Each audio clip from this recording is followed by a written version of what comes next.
మీకందరికీ తెలుసు రేపు 4వ తారీఖు ఒక సైకో పాలన నుంచి విముక్తి పొందిన రోజు. హ్యాపీ ఆంధ్రప్రదేశ్ రేపటికి. ఈ వెన్నుపోటు గొడ్డలి వేటు పేటెంట్ అధిగా ఉన్నటువంటి జగన్మోహన్ రెడ్డి ప్రభుత్వం కమ్మంద హస్తాల నుంచి రేపు బయటపడిన రోజు.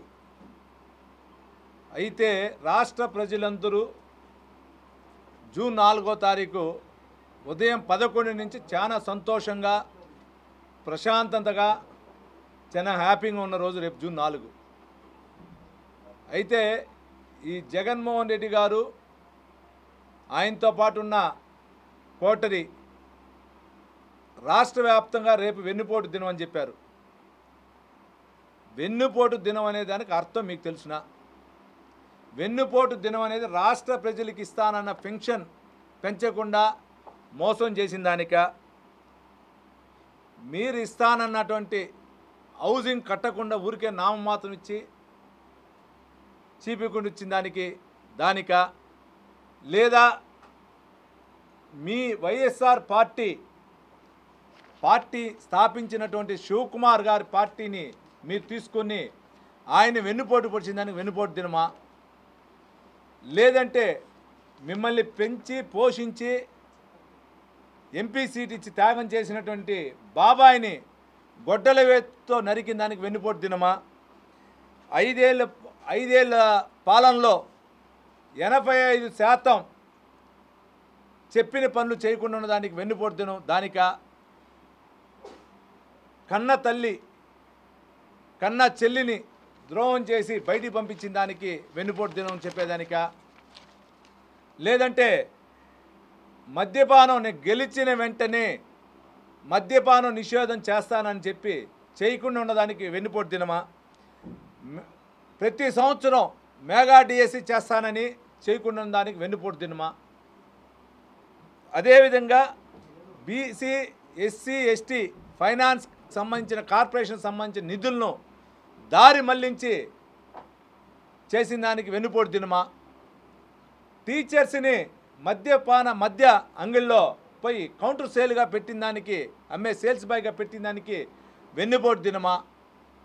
మీరు దేనికి వైసీపీ నాయకులు రేపు వెన్నుపోటు దినంగా పెట్టాలో ఒకసారి ఆలోచించుకోండి. మీకు 11 సీట్లు ఇచ్చినా ఇంకా మీలో ముద్ది మార్పు రాలా. ఎవరైనా మీరు చూస్తుంటాం 7th స్టాండర్డ్లో మనం ఫెయిల్ అవుతాం, మళ్ళా రాస్తే మార్కులు తెచ్చుకుంటాం. ఇంట్లో అమ్మనో నాన్ననో పెద్దవారు ఎవరో లేదా టీచర్స్ చెప్తే మళ్ళీ 10th వచ్చేసరికి మార్కులు మంచిగా తెచ్చుకుంటాం. కానీ మీకు ఆ పొజిషన్లో ఎవరు చెప్పే మాటలు వినేవారు కాదు. మీరు కానీ ఈయన కోటలతో ఉండేవాళ్ళు నాయకులు కానీ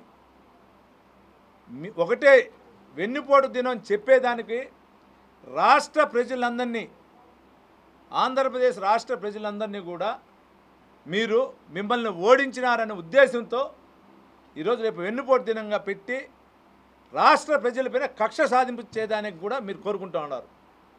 అంటే రేపు వెన్నుపోటు దినంగా పెడుతూ అన్ని చోట్ల ధర్నాలో ఘర్ష వాతావరణం చేసి ప్రజలందరినీ ఇబ్బంది పాలు చేయాలని చేస్తున్నారు.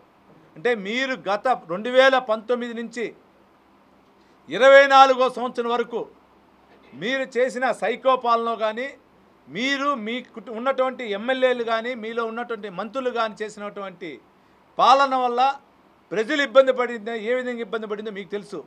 తిరిగి వాళ్ళని అదేవిధంగా ఇబ్బంది పెట్టాలనే ఉద్దేశంతో మీరు మళ్ళా వెన్నుపోటు దినంగా చెప్తున్నారు. ఇది మీకు న్యాయమా?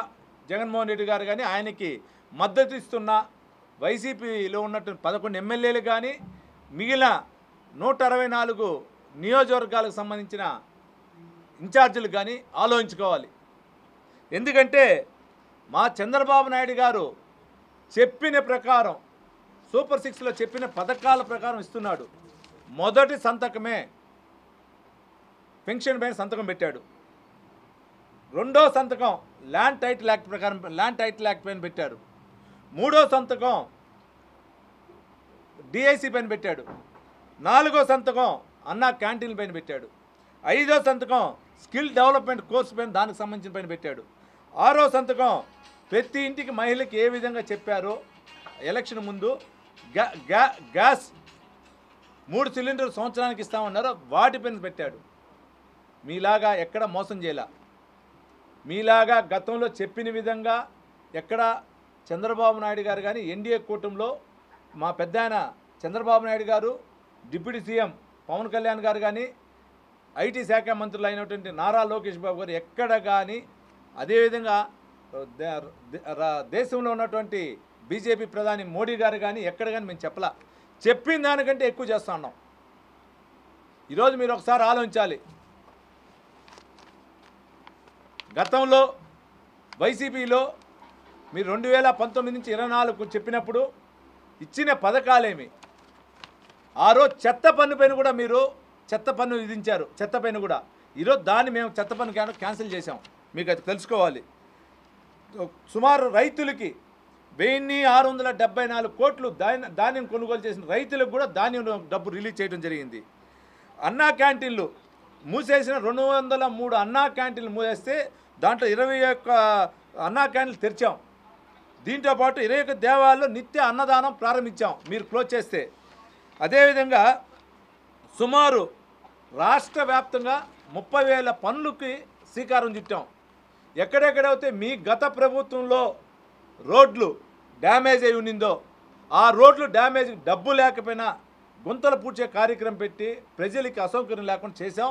ఇది కాకుండా ఎన్ఆర్జీఎస్ ద్వారా కూడా ఎక్కడైతే గోశాలలు కావాలి గోవులు పెట్టుకున్న ఉన్నారో వాళ్ళకందరికి కూడా గోశాలలు ఇవ్వటం జరిగింది. ఎన్ఆర్జీఎస్ ద్వారా ఎక్కడెక్కడైతే ప్రజలకు అందుబాటులో కావాల్సినటువంటి ఇంకుడు గుంతలు ఈ ఎండాకాలం కట్టివ్వటం జరిగింది. ఇటువంటి అన్ని పనులు కూడా మేము చేసాం. కానీ మీరు ఎక్కడైనా చేశారా? మీరు మీ కుటుంబ సభ్యులు దోచుకోవటం తప్పించి ఎక్కడైనా చేశారా? ఒకసారి ఆలోచించండి. మేము ఈరోజు మీకు ఇంకోటి సూపర్ 6 పథకాలు అమలుపరచలా అన్నారు. ఈ నెల నుంచి తల్లికి వందనం ఈ నెల రిలీజ్ అవుతూ ఉంది. అదేవిధంగా మహిళలకు ఆర్టీసీ బస్సు ఆగస్టు 15న ఉచిత ఆర్టీసీ బస్సు ఆగస్టు 15 తారీఖు నుంచి స్టార్ట్ అవుతాం జరుగుతూ ఉంది. అన్నదాత సుఖీభవ 3 విడతలుగా ఈ నెల ఇస్తూ ఉన్నారు. అన్నదాత సుఖీభవ. అదేవిధంగా ఆల్రెడీ మేము చెప్పిన సూపర్ 6 పథకాల్లో గ్యాస్ ఇవ్వటం జరిగింది.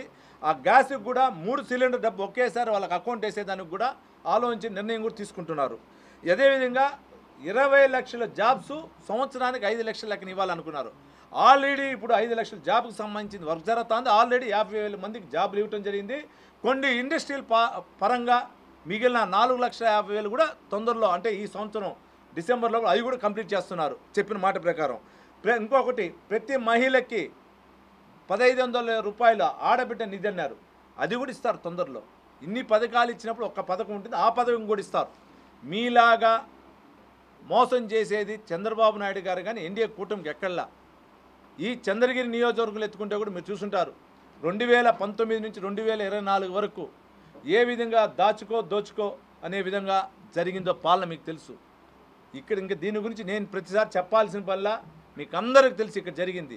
కానీ అందరికీ వైసీపీ నాయకులకు కానీ ప్రతి ఒక్కరికి ఒకటే విజ్ఞప్తి, ఎక్కడ కానీ చంద్రబాబు నాయుడు గారి నాయకత్వంలో ఎన్డీఏ కూటమిలో డిప్యూటీ సీఎం గారు కానీ నారా లోకేష్ గారు కానీ నిత్యం ఎమ్మెల్యేలు ప్రజలకు అందుబాటులో ఉన్నాం. కానీ మేము ఎక్కడో పోయి మారుమూల ప్రాంతాల్లో కూర్చోలా. మేము ఒక స్థానిక శాసనసభ్యుడిగా నిత్యం ప్రజలకు అందుబాటులో ఉంటున్నాం. ఇంకా ప్రజల సమస్యలపైన ఇంకా పోరాటం చేస్తున్నాం. కాబట్టి ప్రజలందరూ గమనించి ఈ వైసీపీకి సంబంధించిన జగన్మోహన్ రెడ్డి గారు కానీ ఆయనకు సంబంధించినటువంటి నాయకులకందరికీ కూడా బుద్ధి చెప్పాలని కూడా మీ ద్వారా కూడా కోరుకుంటున్నాం.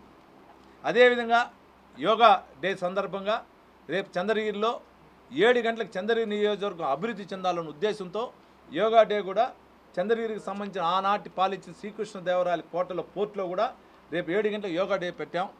తొందరలో ఆ కోటను మన చంద్రగిరి కోటను కూడా మన ముఖ్యమంత్రి గారు వేరే ఆర్కాలకి సంబంధించిన పెద్దలతో మాట్లాడి దాన్ని కూడా ఒక సంస్థకి ఇచ్చి దాన్ని కూడా డెవలప్మెంట్ చేసేదాన్ని వెళ్తాను. ఆల్రెడీ జరుగుతుంది.